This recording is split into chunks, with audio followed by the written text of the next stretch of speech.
कृष्ण मनमोहना मोहे कान्हा मोहे कृष्णा। তিলক কাটলে একটা আলাদাই শান্তি অনুভূতি হয়, যেটা ভাষায় প্রকাশ করা যায় না। তো প্রথম দিন যেহেতু আমাদের গাড়ি নিয়ে এন্ট্রি করা ছিল গদা ভবনে, তো ওটা আলাদা গেট ছিল। মেন গেটের এখানে এনারা থাকেন যারা তিলকগুলো কাটেন, তো সেটা আমরা কাটতে পারিনি টাইমের অভাবে, বিকজ ভোগের টাইম হয়ে গেছিলো। সন্ধ্যা আরতির সময় অনেকটা সময় মন্দিরের ভেতর থাকায় হয়ে ওঠেনি, তো সেটা নেক্সট ডে তিলকটা কাটলাম। আর এটা হচ্ছে মেন এন্ট্রান্স গেট।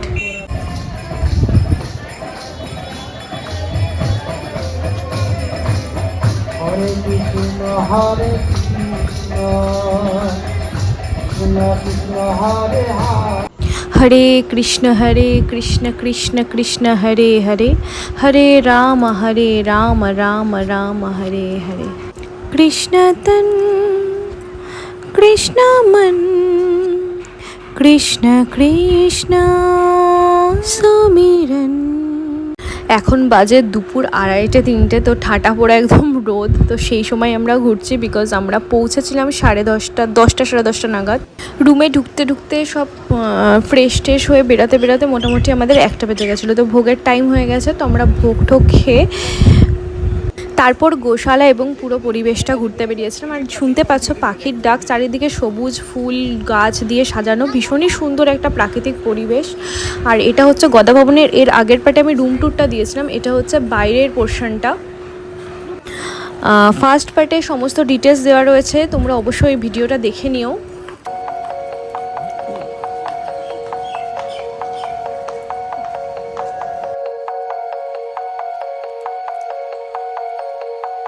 আর আমরা যেখানে রয়েছি সেখান থেকে এই ভিউটা আসছে। খেতে যাওয়ার সময় কিন্তু এরকম খালি পায়ে যেতে হবে, জুতো খুলে। যারা জানো তারা তো জানো, যারা জানো না তাদের জন্য বলে দেওয়া। আর বিশাল লাইন পড়েছে, আমরা না বুঝে আমরা ভাবছিলাম গদা ভবনের ভেতরেই আছি, তো এরকম হয়তো কুপন কাটার সময় যখন লাইন পড়েনি এখনও পড়বে না, এরকম ভেবে আমরা এসেছি। আর সকাল থেকে এসেছি, একটু গরমও লাগছিলো, টায়ার্ড লাগছিলো। তো যাই হোক, যেভাবে হোক লাইনের মানে নিয়ম মারফতই ঢুকলাম। এই সাইডে যে পদ্ম ফুলগুলো রয়েছে ভীষণ ভালো লাগছে দেখতে। আর এইখানে যে টেবিল চেয়ারগুলো রয়েছে সেগুলো সাধারণত বয়স্কদের জন্য। এবার যদি খালি থাকে তারপরে তোমার ইচ্ছে হলে বসতে পারো, তাছাড়া নিচে মাটিতে বসে খাওয়ারও ব্যবস্থা আছে।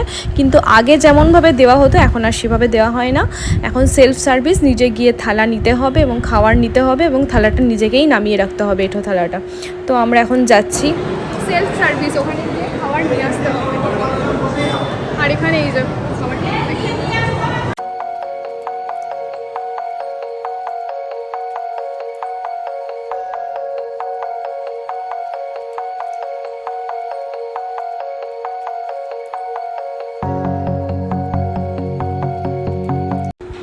এটা হলো 80 টাকার ভোগ থালি, যেটাতে রুটি, ভাত, একটা ভাজা মানে বেগুনি দিয়েছে, একটা পনিরের সবজি, একটা আলু পটলের সবজি, ডাল আর পায়েস। আর জলের গ্লাসটা অন্য জায়গায় রাখা থাকবে, ওখান থেকে নিজেকে নিয়ে নিতে হবে। এখানে কিন্তু সবসময় গরম খাবার সার্ভ করা হয়। ওনারা যে খাবারটা দেয় সেটা খাওয়ার পরেও যদি কারোর আরও এক্সট্রা খাবার লাগে সেটার জন্য ব্যবস্থা রয়েছে।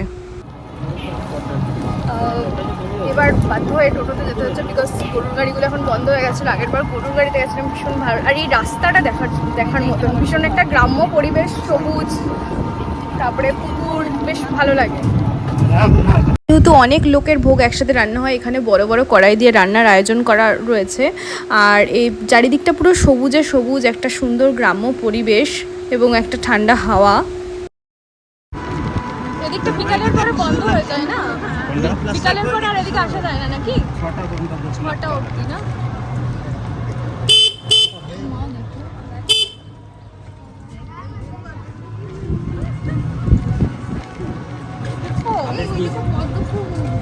এই যে এদিকে একটা পদ্ম পুকুর আছে, যেটা গোশালায় যাওয়ার পথেও বিভিন্ন দোকান রয়েছে, যেখানে গীতা এবং গোপাল বা পুজোর সামগ্রী, বিভিন্ন কৃষ্ণ ঠাকুর এর সবের ছবি এগুলো পাওয়া যায়। আর তাছাড়াও এখানে থাকার বন্দোবস্তও হয়েছে, নতুন একটা রিসর্ট হয়েছে দেখলাম।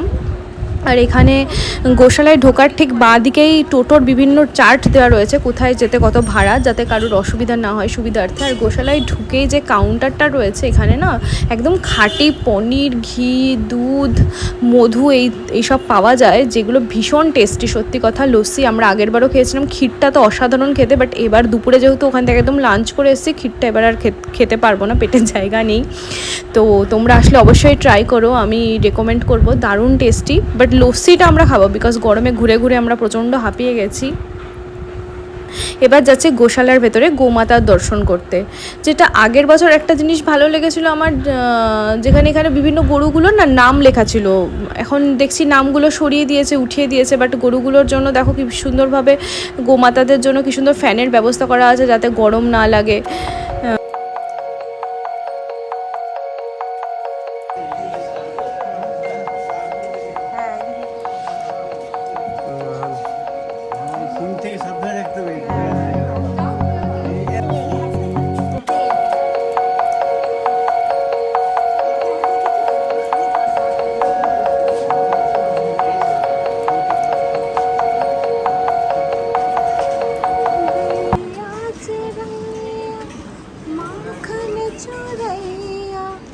मथुरा के गैया माखन चुरैया, हे नाथ नारायण वासुदेवा, श्री कृष्ण गोविंद हरे मुरारी, हे नाथ नारायण वासुदेवा।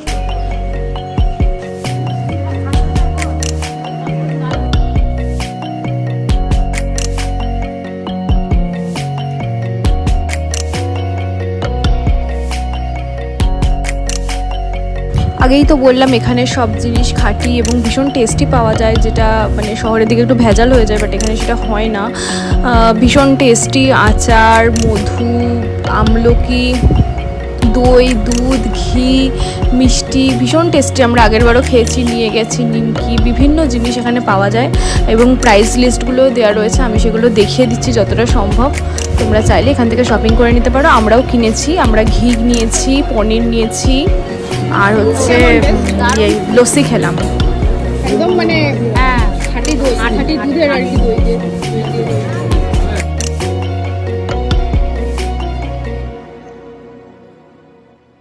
এখানে বিভিন্ন ভাষায় লেখা গীতা বিক্রি হচ্ছে, বাট গীতাগুলো নেওয়ার সময় লোকজনকে বলা হচ্ছে যে ফ্রি আসুন, ক্যালেন্ডার ফ্রি, এই সেই বলে ডাকা হচ্ছে, বাট যখন যাওয়া মানে কাছে গিয়ে দেখছি তখন বলছে 600 টাকার গিটারটা 300 টাকা, এরকম ব্যাপারটা আর কি একটু বিজনেস টাইপের ব্যাপার হয়ে গেছে। একদম আগের মতন যে খুব ভালো আছে সেটা নয়, এটা আমার একেবারেই পার্সোনাল মতামত। এটা নিয়ে মানে বেশি কথায় না এগানোই ভালো। তোমরা কমেন্টে জানিও যে তোমাদের এই ব্যাপারটা কীরকম লাগলো। এটা মায়াপুর ধামের ভেতরেই বিভিন্ন ধূপকাঠি, সেন্ট এবং বিভিন্ন সামগ্রী, ছবি এগুলো পাওয়া যাচ্ছে। তো আমরা একটু গোপালের জামা কাপড় কিনতে গেছিলাম ওখানে।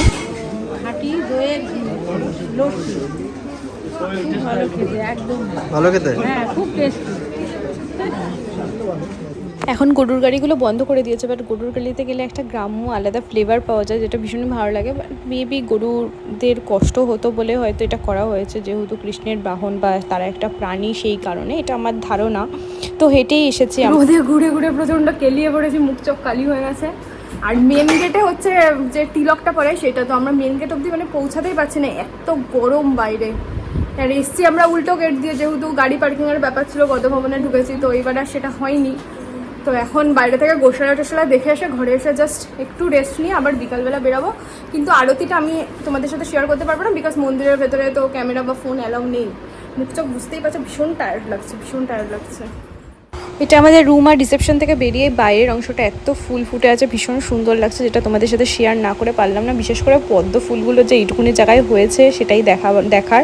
তো এই ভিডিওটা আমি আর লেন্দি করছি না, নেক্সট পার্টটা আবার থার্ড পার্টে আসছে, তার জন্য সাথে থাকতে হবে। ভিডিওটা কেমন লাগলো সেটা কমেন্টে জানিও, এবং ভালো লাগলে লাইক, কমেন্ট, শেয়ার এবং সাবস্ক্রাইব করে অবশ্যই পাশে থেকো। বেল আইকনটি প্রেস করতে ভুলো না, যাতে পরবর্তী ভিডিও নোটিফিকেশন তোমাদের কাছে পৌঁছে। সম্পূর্ণ ভিডিওটা দেখার জন্য ধন্যবাদ।